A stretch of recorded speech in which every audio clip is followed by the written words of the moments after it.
Hey guys, it's Jenner back again for another video, and today we're going to be going over all the Halloween cards that we got in the new Halloween update 3.9. Going over the 6 attack cards and 2 support cards with my boy Nino as always. Hope you guys enjoyed the video and let's jump in. If you haven't seen this masterpiece of a video, go check it out. We pulled probably the craziest pull you will ever see on YouTube. But we're also doing a giveaway for a Halloween booster bundle, which costs about $100. All you need to do to enter the giveaway is to like the video, leave a comment, and be subscribed to the channel. And the winner will be announced when we get to 5,000 subscribers. Anyway, hope you enjoyed the video. Don't forget to like, subscribe, and let's continue. The first one's the pumpkin card. Yep, Pumpkin Witch Cat. Okay. Which is Blair from Soul Eater. I'm pretty sure they're all Soul Eater cards. Yeah. You could just say that once. But let's see, her ability is essentially after attacking this card fires Pumpkin Blast, dealing 150% damage. Pumpkin Blast damage is increased by 25% of this card's damage for every prior activation up to 250%. For each ally with cat in its name, Pumpkin Blast damage increases by an additional 10%. So this seems like it could go with some good interplay with the I don't remember what it's called, but the Fire Force cat. Because there's finally some cards that are going to receive some level of like boosting from that card, which is good.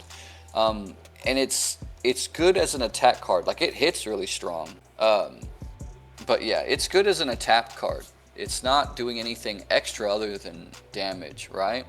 So I mean, comparing it to the likes of like Sarada, who has extra effects and things like that, and has a very similar thing where it's like it hits you really hard, I'd probably put her in like B tier, A tier, maybe. Yeah, I didn't just do some extra damage. She doesn't really do much else. It's the one trick pony, so I have in B myself. I think this is the card I have ranked the lowest as well. So. Okay, well it makes sense. There's a lot of cards, especially now, that it's more than just damage. Even like, say for instance, Forsaken Knight from the Abyss Moon, he does extra damage, but he also has this he has a buff and a heal to himself as well. So there's like a little bit more to a lot of cards recently, and she's got good. Good just a little damage. Yeah. All right, one of my favorite. I'm so glad that they include this card. The card art is like in the anime, she's Yeah. Oh, are you talking about Pumpkin Cat? No, I'm talking about the next one, the witch. I believe it's Medusa. Yeah, it is Medusa. Yeah, this is fantastic. This is probably some of the best card art that I've seen for a hot minute. But yeah, it looks very much like the character. It's got the arrows. Like, it looks great. Even the tat looks fire. Yeah. So we've got Vector Arrow. After attacking, launch 4 to 6 arrows that deal 25% damage each. Afterwards, the opponent has a 85% chance to become confused, causing their next attack to deal 30% damage to their next ally. And this skill is limited to 4 activations and can only be used by a single party member. So obviously good, the single party member, don't want it to be too broken. I don't really understand like the thought process of 4 activations. It's kind of a weird balance thing, and like in my opinion, it's like, what made you choose that number over? I mean, you have 4 cards on one team, so I guess if you get lucky and you beat the first one, you can just kill the back line, depending on how strong the first one is. I'm not saying it's not fair, but I don't really have the mind necessary to know, like, is 4 good, is 4 bad, is it even necessary? But the thing to talk about, though, is the fact that it has confusion. So she also has damage, and it'd be very similar to Pumpkin Cat because, like, she doesn't have anything boosting her, no heals, no extra damage, other than the fact she does the extra, however many arrows. But the confusion is good, because we've talked about before, like in a lot of the old videos, it's like your ability to hurt the enemy before they come out in the field is really good, but also the fact that they it causes you to not take damage. So if they're confused, very high chance, like it's good. If it was 100%, I'd be like, oh, this is one of the best cards you could possibly get in the game. Like, always cause them to be confused. That's actually, there's got to be some. I get the some level of if you were always confused, you'll never be able to hit her, and she just continues to confuse you over and over again. I guess I kind of get it. That it's all. But it's also like the 85% is extremely consistent. Like, it damn near seems like 90+% when testing it. Yeah, 85% is a good number. So I mean, it is a very good number for her. Maybe not for your opponent. Not for you. Yeah. So, but well, yeah, that's like It's hard to say. This ability sounds super great on paper. I'm sure in practice is also pretty good. But like I'd be like S plus. It's hard to say like in Yeah, usage. I have it the exact same place because I mean the four arrows deal 25% because minimum she does four arrows, right? Each Yeah. arrow does 25%. That means you're guaranteed to do double your damage. Plus, on top of that, you still have the confusion, and you have the chance to do two more arrows, which does another 25% for each one. So she does some great damage as well as confusion, and she attacks not just the front runner but also the back line. So she's fantastic in my opinion. Yeah, I like it a lot. Yeah, so let me put her at. Oh shit, this one was B, and this one was. I think she could. Let's put her S for now. All right. Moving on, we've got Maka, which I have to figure out what her name is in the game. It's the Soul student. student. There it is. Yep. All right. So her ability is crazy. I really like it, but like it's one of those just super damage cards. Yeah, yeah. So Soul Calibration, this card has a 75% chance to land a critical hit every time it attacks, dealing 150% damage, which, it's good, I guess. Yeah, And more disable the damage. target skill for 1 turn. When paired with an ally or support card with Soul in their name, critical hits will deal 200% damage and disable skills for 2 turns. If paired with the Harmonious Soul support card, the critical hit chance increases to 100%. So you probably never put anything except for Except, Harmonious Soul. yeah. And obviously she's always going to critical hit. So here's the thing that kind of concerns me here. So she's going to disable your skill for 2 turns, which is good. Like she's probably going to kill you and disable your skill, so you're not going to be reviving. So she's a great anti-revive Revive, card. yep. And with Harmonious Soul, which we'll talk about how good that is later, like that should be really good because if she comes in on something that already has a lot of extra stats, she's going to be getting a big boost, come in, smack you, and probably kill you. But I think she's a great kill card. I think she's probably the strongest kill card in the game because she's an anti-big, strong unit.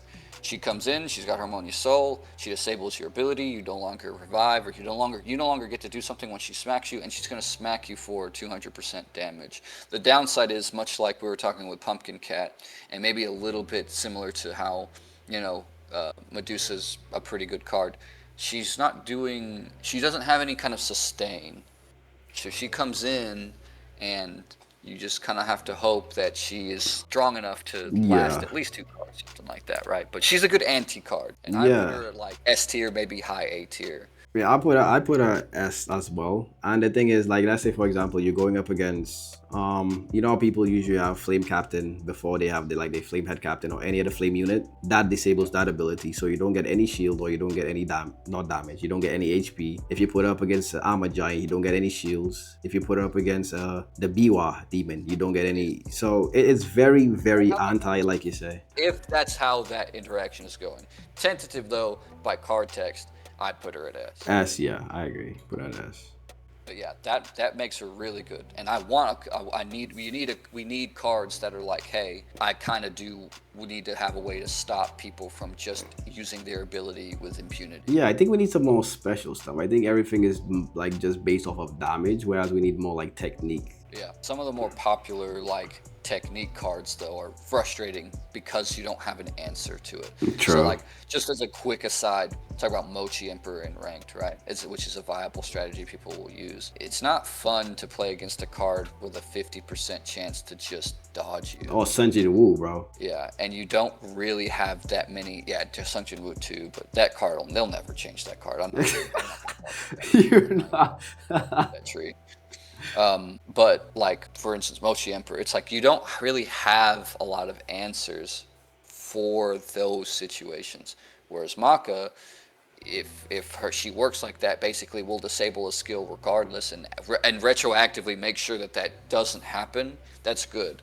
It does give you an answer. It does say, hey, I can include this card because I don't like dealing with whatever it is. Yeah. So I like her a lot. All right. Well, what is it? Death. Yeah, good. He's even got Heir of Death. So it's Death the Kid.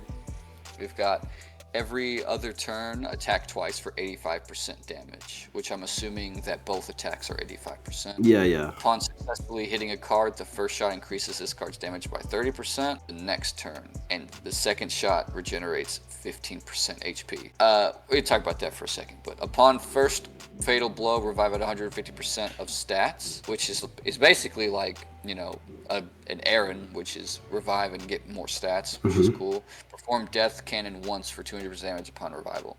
So essentially, it's like I revive and then I kill you. Probably should be killing any card that comes through unless they have like a dodge or the backline supports are getting more frustrating now because like Undead King, Eminent Strategist, and Herald of Fate. Like altogether, it's really frustrating to deal with. But even with just one of them, what's really annoying is you'll have like Lord of Eminence, Heir of Death, anyone who has some like my ability does this a big amount of damage, and it will be dodged or it will be absorbed. Yeah. Like Yeah. that makes a lot of cards feel not good because you basically just tack in a backline support who says, I have a chance to basically say that you didn't have an ability this Yeah, but wouldn't like isn't that the intended purpose of the card though? For example, I feel like that's Eminent Strategist is designed to dodge. Now, if you happen to put all of them together, you do make it more annoying for your opponent, but that's kind of just being using the cards as they were intended though. It can seem annoying if you're facing it, yeah, but I feel like I have more thoughts to like really break down into it, but I don't know that it's appropriate for this video because it would end up being it might be a while because a it's while. definitely a discussion. Yeah, I don't. It's Yeah, a yeah. discussion because I feel a certain way about it, but I feel like I could also be swayed. Definitely though, I don't like the ability to put them together. I don't like basically you're superimposing two supports, which makes it so that way you pretty much never get hit. And I think we talked before about how crazy it is to take turns away from your opponent. So when you make your opponent do nothing and you're allowed to do something, and that's the majority of your gameplay, it's not fun for the opponent. And then at the same time, it really just doesn't even feel fair. It doesn't feel right. It doesn't feel like I'll be honest. I care about competitive integrity. If I win with some strategy like that, I would feel ashamed. That's not. You can feel however you want to. You want your ranked points or whatever. I don't care. But if you think it's competitive to run something like that, then you should reevaluate what you think. Oh, but okay. You see, my argument to that is we both have access to the exact same cards. Maybe not the same rarity, but the issue with what you're saying isn't the rarity; it's more so the ability. So if we both have the same card, let's say I have it in rainbow, you have it in gold, right? We both have binding vow, which means both of our cards revive. We both have a similar team. Yeah, but I'm not complaining about buying like support cards, the actual support cards. I'm talking about like support attack cards, like Herald of Fate. No. I'm saying like so. Even if I have a card that attacks your entire team, you still have the exact same opportunity that I have with regards to being able to dodge and everything else. Well, you are correct, but there's plenty of competitive games where you can use that argument and understand why it falls apart. We'll say like League of Legends or something. You get when Kassadin was literally 100% ban rate. If you couldn't ban him, then you would just see him on every team. Is that competitive, or is it because everyone could use him that it's fair? No. There's a reason why there's nerfs and adjustments and changes. Just because it's what people are using and that I can use it too doesn't make it competitively viable and doesn't make it fair. That it is. Let me rephrase that. It is fair in the idea that everyone can use it. It isn't really fair in the idea that if you don't use it, sorry, too bad. So yeah, it's like okay, so you get your butt handed to you. Yeah, so what you're saying is you don't like the fact that you're basically forced to play in a particular way. Yes. Ah, That's a okay. problem that spans across many different games. Yeah, If okay. you don't properly do balancing, then you are genuinely forced to do certain things. It's one thing for counterplay. It's another thing where it's like if you don't include this combo or this card, You're gonna lose. You're going to lose. Yeah, I get that. Okay. But yeah, sorry for that aside. That's what I was saying. It's like it's a complicated matter, and I'm not fully set on it, but I definitely don't like the idea of like the stacking of the support. Yeah. No, that's fine. But what I wanted to talk about with Heir of Death's ability is what's. If you're watching the video and you're enjoying so far, don't forget to subscribe, like, and leave a comment. Weird is I don't really believe it. I don't believe what it says. It says the first shot increases this card's damage by 30% the next turn. I don't know that anything in this game has the logic to do that right. Wait, what do you mean? What do you mean? You'll understand what I mean by once I explain it. So the damage is being given to him after he attacks with the first shot, right? Yeah. It says it's going to be increased for the next turn. I don't think I don't think any card can keep track of that. I think it probably rewards him with the damage when he attacks, and then the second shot is gonna have that extra damage too. I don't think the game has the. Oh, okay, I get what you're saying. So it's not a case where it's going to work on the second time. You think it just activates off the first shot. Yeah, Okay. almost everything in this game, when it says it gives you damage, whether or not whenever it's supposed to happen, you get it. Yeah, it's You get the instant. damage Okay. immediately. And I don't think this thing is going, okay, hey, I have to wait until the second shot before it's given to me. That doesn't mean that they didn't code the second shot to reward the damage. It just says that the first shot gives it. But the card text just seems it betrays the logic of what would probably happen here in a coding sense, I think. So either the card gives you 30% damage immediately on the first attack, and then you are also allowed to have the 30% damage on your second On the shot, second it's attack? increased, or it's technically lying and giving you it after he's done attacking, if that makes sense. Yeah, I see what you mean. Yeah, it's because the card text says the first shot gives you this damage. I don't believe you. What I believe actually probably happens if it works the way that you're trying to explain it is you're just giving the damage after he's done attacking. Now, I mean, I do think it can. I mean, because you're arguing coding rather than the skill itself. But I do think it's possible. For example, like let's say the Flamehead Captain. The every time he attacks, I think he has like 3 stacks, right? So if he attacks and there's one cycle, so his stats increase. There's another cycle, so his stats increase. And there's a third cycle, so his stats increase again. Wouldn't it be the same thing for this? But instead of 3 stacks, it just happens continuously. Well, so that's what I'm getting at. Flamehead Captain, it just happens. He attacks, he gets Yeah. whatever. Like, but in Arab Death's case, the card text specifically states On the set, on the first yeah, shot. yeah. The first shot, so the first attack he does, he's going to attack you twice. On the first hit, he's going to get an extra 30% damage the next turn, which by text means that the second shot that he's going to hit you with is not going to, it should not have the damage boost. He should receive the damage whenever the next turn that he attacks. All that is just a weird coding nightmare, because think about it this way. If it's the next time he attacks, the next turn, quotation marks, does that mean he's rewarded it before he attacks on his next turn? Like just before he attacks on his next turn? Which means that you can't fall in, like, there's so many different weird ideas. And I'm assuming that this could all just be hushed if I actually like used the card and looked at to see how. Yeah, nah, because I mean, I used it and it seems to be working fine. Because usually, if I have the cards, I test them out, and all the cards seem to be working as they state. So In reality, this just kind of seems like a spiral of like, I would love to know how this card works, and I haven't. Just knowing the history of the game, it probably doesn't work as you would think. It would be extra beneficial, or alternatively be not as beneficial, but it's not really that. Like, it's not that deep because I can just figure it out. yeah, you just tested, yeah. Yeah. So, but overall, he's a revive card. He hits you twice, and it's every other turn that he does. Oh, the next turn. I don't know, dude.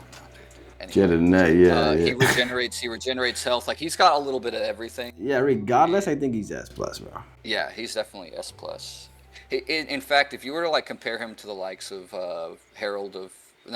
Forsaken Knight, he's like got everything Forsaken Knight has, and is a bit better. Yeah. Because he revives and gets extra stats, and with those extra stats, he blows your head off. Yeah, nah, he has like an almost, depends on the rarity, like almost one-shot ability when he revives. I'm starting to wonder if they're like creating a class of cards, like in their own theory space when they're making cards. It's like, what's the word I'm looking for? Like carry cards, because this is a carry card. One attack when you revive is a pretty interesting addition. Yeah, I mean, I would say that, I mean, we've had cards like this before. For example, I think is it Combat Giant? Combat Giant is Aaron, right? Yes. Combat Giant was a carry card before. Now it's obsolete. So I think the game just has stages where right now we're in a stage where this card might be one of the carry cards. Yeah, absolutely. Yeah. The thing is, though, we want to just so that way we don't feel too bad. With the inclusion of a card like what's her name, Soul Student with Maka, it at the very least it looks like we are a little conscientious of the fact that like you can't just let this card exist without some A counter, yeah. Disabling skill is very important. Her skill disable is really good, and the fact that she could probably kill him on entry, like she comes in and then kills him and he can't revive, it's good, right? So, but without her, this dude is pretty significant. It's crazy, yeah. So, All right, I'm gonna move on from him. Yeah, next we have Assassin Star Prodigy. Yep. So also, again, wanted to talk about just for just a second the card art for Death the Kid, also phenomenal. Yeah. Looks really good. I just wish there was some way for us to kind of see Liz and I don't remember the other one, but his girl his Oh, the girl. guns, yeah. Maybe, who Yeah, but knows? We might get it. yeah, but either way, it still looks really good. So now we're on to Black Star. We've got Chain of Shadows. This card has a 75% chance to counterattack, pulling enemies back in after they strike and slashing them for 90% damage. Inflicting bleed that deals 20% damage for 1 turn. If paired with the Uncanny Shadow support card, upon receiving the first fatal blow, revive with 75% HP and 150% damage. While revived, counterattacks trigger 100% of the time, dealing 150% damage, applying bleed 40% damage for 1 turn. Okay, so Another carry card. yeah, another carry card, but there's something about these kind of cards that I don't like, and it's not that they're not good, because it is good. It's another revive card. You do a bunch of damage. And on top of that, your counterattack cards are really strong too. Especially in the narrative of like, there's a lot of hard content where cards will revive, like or live with 1 health. Yeah. And then counterattack cards are a good way to deal with that, because then they'll attack you, and they won't just get a free turn. They'll attack you and then get killed, which is very important. Regardless, what I don't like about cards like this is the damage is listed in a way that's kind of confusing as to if it's actually good or not. Like, him counterattacking for 90% damage, that's really good. A bleed that does 20% damage, is that good? Is that bad? It's hard for me to quantify. Nah, it's good. I mean, it's a free 20% hit here. For example, let's use free, but, like, how do I say it's good though? let's use Flame, the Sunblaze Shinigami. Yeah. His burns only do 3.5%. Yesterday was one of the, what's that? Forever though. Yeah, but I'm saying, okay, the 1v1, 3.5% does not come close to 20%. Now he also does 20% for every hit if he countered. So if I'm gonna say Sunblaze is good, there's no way you can't say 20%, is it? I understand what you're saying. The concept though is that Sunblaze will hit you off field, and it hits all of your cards. So it's a hard sell for me. It's almost like comparing apples to oranges. However, I'm not saying it's bad. It's just hard to quantify. Is that good or not? There's some. I think you can agree that there's some cards who have like these little extra effects that are there, and they're just there. Like, they're not actually like helping anything. We've talked about them before. I'm trying to think about if I can think of one like off the top of my head that has like the skill itself is super good, and then there's like a little extra in there, and you're just like, is that even what? Why is that included? Yeah, is it necessary? But Yes. my things with His is this, yeah. His is strong. His is strong, absolutely, because it's such a high number, and it's such a high number when he revives too. It's just that, like, to me, I've never appreciated cards like this because it's like, do this damage. Oh, also this damage. I just think you don't like the fact that it's just damage on top of damage. That's what's kind of throwing you off. Because I mean, let's say you fight something, you do 80% damage, and you have like, I don't know, a healing card in the back, so he healed. But if you do 80% damage and he does the 20% for the bleed, the card's dead. No, for sure. Like, can he kill something? Yes. It's just, to me, the thematic choice to do it makes more sense if there were cards that were like immune to bleed. I mean, they are. For example, what's his name? Maharaga. He can only get affected by status effect once. If bleed affects him one time, he can't get bleeded again. That kind of makes sense, though. I think that Black Star probably does kill him on an even playing field. I feel like Black Star probably kills him initially just with the first attack. It feels like there's not enough cards that interact with the idea of bleed. For instance, if we were to use Blood Valkyrie, she can't even benefit from this guy because it's for 1 turn. She's not going to come out in the field. She's not going to come out in her blood healing form while this is active, and can't. And other than like, we'll say Maharaga, but that has to do more with like encompasses all status effects. It's just, I will say, what's the word? Thematically speaking, it's cool. Bleed, yes, awesome, sounds good. But like, in the grand scheme of the whole game, I look at these cards and I go, what is the? It's just kind of a little all over the place. Okay, can I ask a question?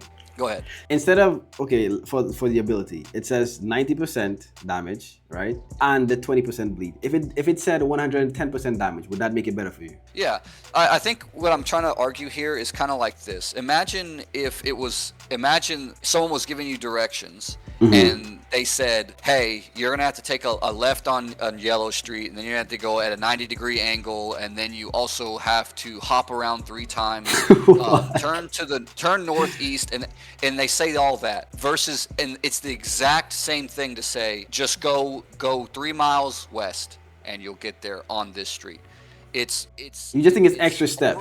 Exactly, it's extra. It seems overly complicated because it's like he literally could just do 110%. 110% damage, or he could literally do 100 at, what is that? A counterattack 100, 250% damage. Yeah. No, sorry, that's incorrect. I know what you mean. I know what you mean. 190% damage on the second one, like that, and that could just be it. If more things interacted with bleed, I would say this is great. But because they don't, it's just like I look at it and I go, this is overly complicated. It's still good. It's still S. I still think it's S plus. Maybe it could be high S or S plus tier. Either one is completely fine. But again, I'm just trying to voice that I kind of don't like cards like this because it seems overly complicated. Yeah. It's all over the place. Even though ultimately you could break it down to say this guy just does 110. Yeah. Yeah, exactly. Yeah, and I get you. But ultimately, like we saw them release Pumpkin Cat, which is another cat card for the cat archetype. Back when we were like, what is the point of the fire cat girl? So maybe we see more bleeds and more interactions. Yeah, that's what I was just about to say. I think to see more cards that interact with it, we also need to get cards that give bleed. So it works both ways. We're probably getting the bleed cards first, and then we can get the cards that interact with it afterwards. But ideally, you would want to release both of them at the same time. So that I get. But you know, yeah, I mean, like a good example would be like they could release a card similar to, I don't know which card I'm thinking of that's similar to this, but like the amount of bleed damage that's been done throughout the game, they get stats based on how much damage has been done bleed wise, like that. Then all is well, right? But we're just not there yet. I'm assuming we will be there. Yeah. But without it, yes, I hate these wordy, weird, lengthy explanations. Yeah. Yeah. Because for example, before we move on, the flame burn damage, for example. We now have cards that interact with burn damage, but we've had burn damage forever. So I guess like I was saying earlier, it's a case where we're now probably seeing the cards that do bleed damage, and then we can later on get cards that interact with the bleed damage. Yeah. The next card though is funny to me. Then like when we're Deranged Scientist, I have something to laugh at about that. Yeah. So Deranged Scientist. Wait, you said that Pumpkin Cat was your lowest ranked one, right? Yeah. All right. Well, that's strange to me because I know. I love Stein, and I think the card art's really quirky and I like it a lot. Soul Disruptor. When the active ally is stunned, this card intercepts damage that they would take while stunned, reducing it by 75%. After each enemy attack, this card counterattacks for 100% damage with a 20% chance to stun the enemy for 1 turn. This card is immune to stuns and regenerates 30% HP when a summon's attempt is made against it. If you're watching the video and you're enjoying so far, don't forget to subscribe, like, and leave a comment. So obviously, if Shadow Bear isn't a good card for anything, then why would that's why this was so fun. I'm like, why are they still trying to make counters to pain when they nerf pain into the ground, bro? What are you doing? Yeah, I don't think this has to do specifically with pain anymore. But like, yes, stuns are not in the situation. Yeah, but no card. The only card that made sense to do stuns was pain. Nothing else has done stuns. And I agree with. Yeah, nothing really does a lot of good stuns. But here's the problem with a card like this. Who cares? I've got Sakuna. I've got Knight. I've got you don't. I don't know, man. Yeah. It's just a weaker and it only reduces damage by 75% while they're stunned. I mean, I guess if it interacts with freezes, maybe that would be good too, but it doesn't. I almost want to feel like there are so better support cards that this guy basically doesn't exist. And I don't Yeah. even care about his personal attacks. After each enemy attack, this card counterattacks with 100% damage. Yeah, With that's why he's above the damage. cat for me because of the counter attack and he might stun. I'm like, okay, it's better than just doing raw damage because he does damage and he also has the chance to stun. So he's an A for me. Okay, I see now what Yeah, you're thinking about. Because technically speaking, yeah. But then again, like at like Pumpkin Cat at her best with like the Fire Force Cat and the fact like when she's stacking up, how much better could she possibly nah, be yeah, than she this could. guy? Like, if she's on a team that's surrounded around her, then yeah, she's better than this. But I'm talking about like one on one because you can't really build a team around the Deranged Scientist anyway, because Yeah. he doesn't have a place on a team.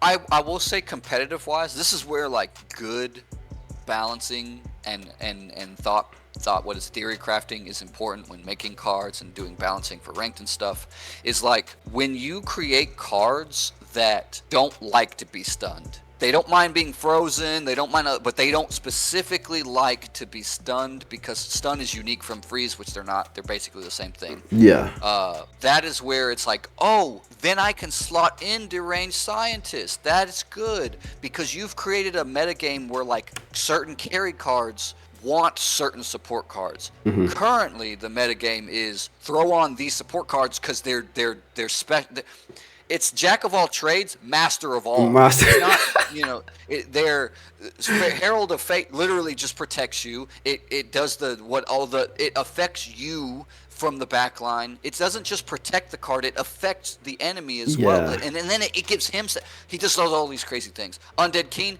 very similar situation. It heals you, it protects you, and then when he comes out, guess what? Boom, blows up in your face.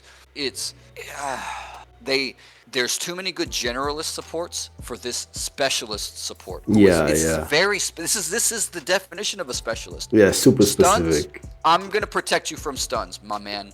Guess what? We don't need it. We don't. Yeah, exactly. We got other ways of protecting ourselves from stuns, and they don't even include disabling the stun. They just include literally making it so the opponent can't do a thing to us. So Yeah. it's, Nah, I agree. I agree. So. in theory, his existence, I put him at shit tier, but he is technically better Yeah. in a one-on-one than Pumpkin Cat. So fine. Bro. Yeah. I mean, like you didn't say anything wrong, but yeah, I'm basing it off of like a singularity rather than building a team around it. Because if we go into building a team around stuff or like let's say the higher rarity of stuff, so instead of I usually try to go between basic and gold rather than rainbow and secret because chances are people don't have these cards, so that's why it's at A for me. Yeah, for sure, and I'm with that. I'm with the logic. To just kind of expand just a little bit on what I was kind of talking about with the whole what is it, like the metagaming stuff. Yeah. It's like compared to a game like Pokemon. A lot of people will create teams. They got Pokemon, and they have a weakness. There's a weakness of some kind in the team. Like they're weak to rock, or they're weak to ground, or electric, or something. So what they'll do is they'll slot in one or two Pokemon that will protect you, that cover that weakness. We don't really see that, and that's one of the issues that I have with the game in the current ranked climate. It's like you're not really seeing a lot of covering your weaknesses. You're just seeing a lot of throwing the strongest combination out there, and it's generally speaking 2 to 3 supports of the support cards because they're that good. So it's just a little frustrating, but I would hope that they go in the direction of looking at that metagame climate, think about, what can we do, how can we make that work, blah blah blah. It doesn't matter if they do or don't. They can do whatever they want to. But that's just what I'm talking about with Stein. He fits in a game like that. He's doing nothing for us right now. Right now, yeah. All right, I guess we can move on to the Support cards now, yeah. We have Unkind, Shadow, Talk. Yeah, we'll do I wish I remember. It's Black Star's weapon. I don't remember her name. I'm having a hard time remembering it. But Chain Trap. When the support... No, I felt like it almost came to it, but no. When the supported card is attacked, lay a chain trap on the floor, max 3. Each chain trap has a 25% chance to stun the opponent for 1 turn. Chain traps disappear after activating. I don't really get what this means. This card is useless, bro. Nobody's using this shit. Does it stay after? Like, does it stay... Like, if she lays 3 traps down and my card dies, do those traps stay when my next card enters? If it does, then it sounds okay, I guess. But like, bro, I'm not using this shit over Binding Vow or Fox Cloak or I'm with you. reverse curse technique, or this is not Basically. going on my team, bro. Unless I'm using it with Black Star, shit is not going on my team. Yeah, unless I'm using it with Black Star. And so here's an issue with this card.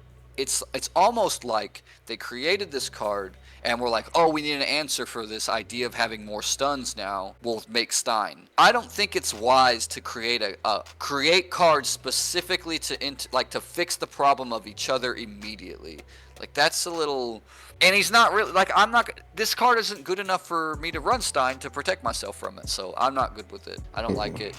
I And think this not is only shit that, there. but like a concept that I think is probably pretty easy to get is the fact that like I have to take damage for my support card to do anything, and it's not even truly doing anything. 25% chance they might get stunned. Like, ooh, like I guess. Is it like a future investment? Is it like maybe somewhere down the line the enemy card will get stunned and it'll matter? I don't know. I don't know, dude. And what does it matter if they're stunned? Guess what? Herald of Fate's protecting them when they're stunned anyway. So, again, it's not. It doesn't. It cool with Black Star. Otherwise, I don't think it has No much purpose. use. Yeah. Oh, good. There goes an update. Give me a second. Oh, you kind of already know what this one does. I really like this card, Harmonious Soul. Yeah. Which is Soul from Soul Leader.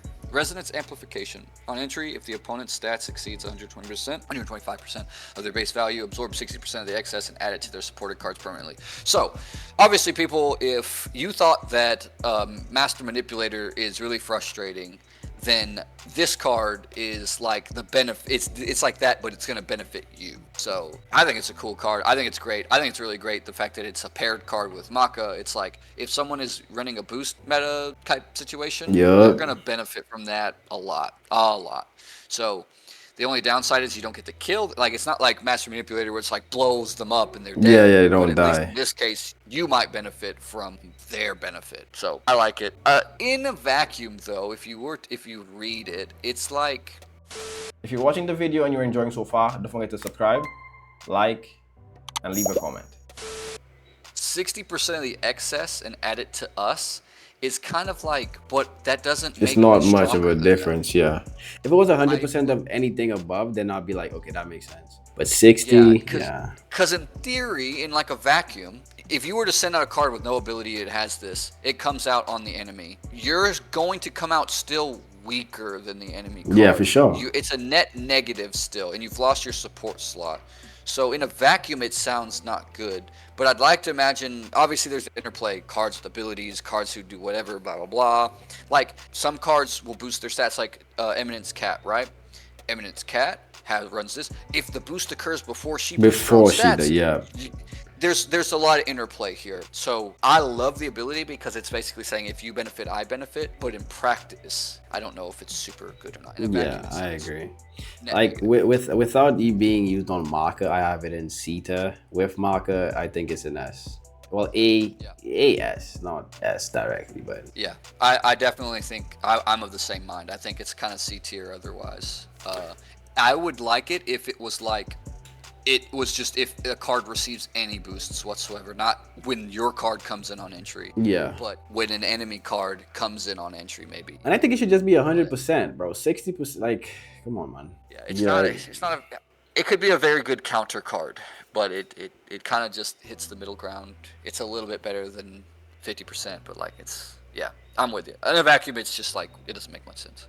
Yeah, I think overall I like this. Only thing I would probably change is maybe bringing this up here, but I think it's still fine now here. Yeah, no, she could easily be S+ tier, but like it's a little hard to say. And yeah, guys, for the Halloween update, I think we got some really good cards. I don't think any of the cards are like terrible. I do think, like we said, one of the cards are not very usable in the meta that we're in. But all of the cards were pretty good. The support cards, on the other hand, not so much. But these are all the Halloween cards ranked and explained. Hope you guys learned something. Hope you enjoyed the video. And I'll see you all in the next one. Peace.